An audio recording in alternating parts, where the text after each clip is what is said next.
2003 on an 03 Ford F150 double cab pickup. This one is the Harley Davidson edition, so that's the 5.4 litre supercharged V8. The Harley Davidson edition came in this sort of two-tone paintwork, so the black over silver, obviously all your Harley Davidson badging, wheels, special interior, and I think pretty much every option you can select on one of these selected.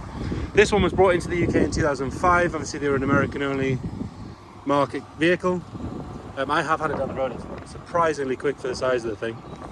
Starting with the bodywork, we'll have a look around that and then we'll move on to the interior. Coming down this side, you can see it's lovely and straight all the way down there. The silver coming down this side is all one shade of silver. It's not a patchwork quilt or anything like that. Front driver's wing, obviously left hand side. Arguably the black could do with a bit of a polish. It's a little bit dry in places, but it would polish up lovely by the looks of things. Little bit of a mark on the sticker pack there. If you notice, that says Harley Davidson going all the way down. Arch itself, lovely and clean all the way around. And we've got these lovely 5-spoke chrome wheels, which if we're being picky, could do with a bit of a refurb. There's a bit of pitting here and there. But importantly, we do have the centre caps. They've got 4 good tyres on them. Continuing down this side, there's another little flake out of the sticker pack there. There's no real marks on the driver's door to note, with the exception of there's a little scuff there, but actually that is sitting on top of the paint. It would polish off. There's lovely chrome running bars down the side. Again, a good polish would make a big difference, but they are nice and presentable. Got your code system to get in the door there if you want to use that, or you can obviously use the key. Little scuff on the lip of the wing mirror there. Got these wind deflectors on there as well, all nice and clear. And the glass on this side. You have to excuse the windiness, it's a bit too big to get around this in the hall today. It's quite busy in there. Couple of little parking scratches just there on the rear door, and there's a stone chip just caught on where the cab meets the body there on the end. But other than that, lovely and straight all the way down the side. Got that lovely Harley Davidson sticker continuing all the way to the edge since 1903. I know they did make a big deal of these things when they came out. Lovely and straight all the way down there. The gap between the cab and the bed is nice and clean and correct. Another good wheel and tyre, like I said, they could do with a refurb, but they are generally pretty good. Coming around on the back, got a massive chrome bumper, lovely and clean and tidy. We do have a detachable tow bar that's in the back as well. And you've got this huge hard load cover which is on rams, which we'll show you in a second. Again, that's probably the best example of where the polish will make a difference. You can see that one's quite sort of sun faded. I'd like someone to send me a picture of that once they've polished it, because it'd make a massive difference. There's no real marks or anything to note. That's actually worse than the bodywork, obviously, with it being sort of composite. If you look at it in comparison to the metal on the actual body itself, there's a slight difference. Right, coming up the passenger side again, nice and straight all the way up there. Little scratch just on the rear quarter of the bed there. Nice and tidy. On the chassis you can see everything in there. Another good wheel and tyre. And again, there's been a sticker coming down here. There's a bit of glue left on there that would come off pretty easy by the looks of things. I did notice it's got an electric rear window, which is a nice touch. And then coming up here, we've got one little mark just there. But all nice and clean on the passenger door. Glass is clean and tidy on this side as well. Front arch, all good, with the exception we've got a couple of little stone chips there. Another good wheel and tyre. And then coming around on the front. On it again, there's a couple of little bird poo marks, a couple of swirls. A good polish would get rid of the majority of that. Got 1 or 2 stone chips here and there. And the same story on the front bumper. Generally pretty tidy, but the odd little stone chip here and there.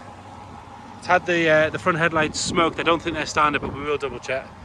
I did notice there's a couple of stone chips that have caused a bit of bubbling on the top of the screen there. They're all lovely and solid, but it is there, so we'll point that out.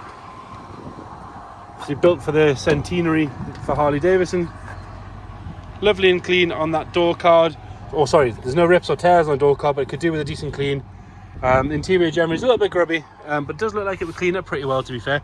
There is a bit of a tear on the seat there. Got electric adjusting seats. It's got electric rear window, and then we've got electric pedals, which is a really nice touch. So they come in and out electrically to help with the adjustment of your seat. This one's 133,000 miles. Obviously, you can see we've had it running the whole time we've been going. Like I said, I did have it down the road. It does sound brilliant. Yeah, supercharger whine. It's even better under load. And again, there is a bit of wear on the steering wheel itself. Into the back, same sort of story. A little bit grubby, but generally nice and tidy. No real marks or anything like that.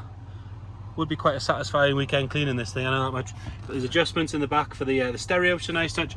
And you've got this Harley Davidson logoed rear compartment with loads of storage in there.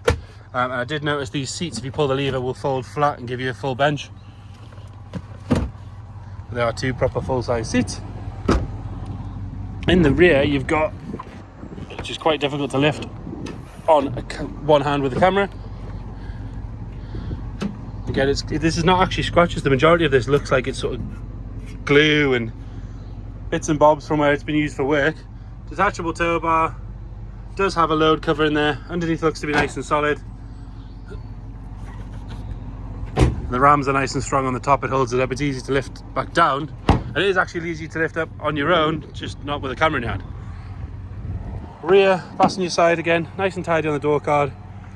Good scrub on the seats as needed. The carpet set's all good, not faded or anything like that. The headlining's nice. It's got lovely black headlining in there.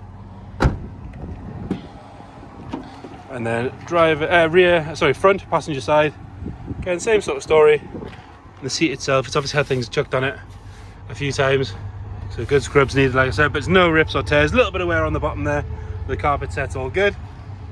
And then under here you've got that 5.4 litre supercharged Ford V8.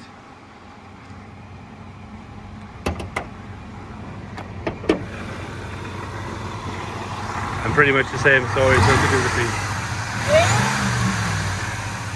Really good supercharged wine. And again, that only gets better under load. So there you have it. 2003, came at the country 2005, Ford F150. Charlie's wasting all the fuel in it. Any more questions at all, please get in touch. Thank you.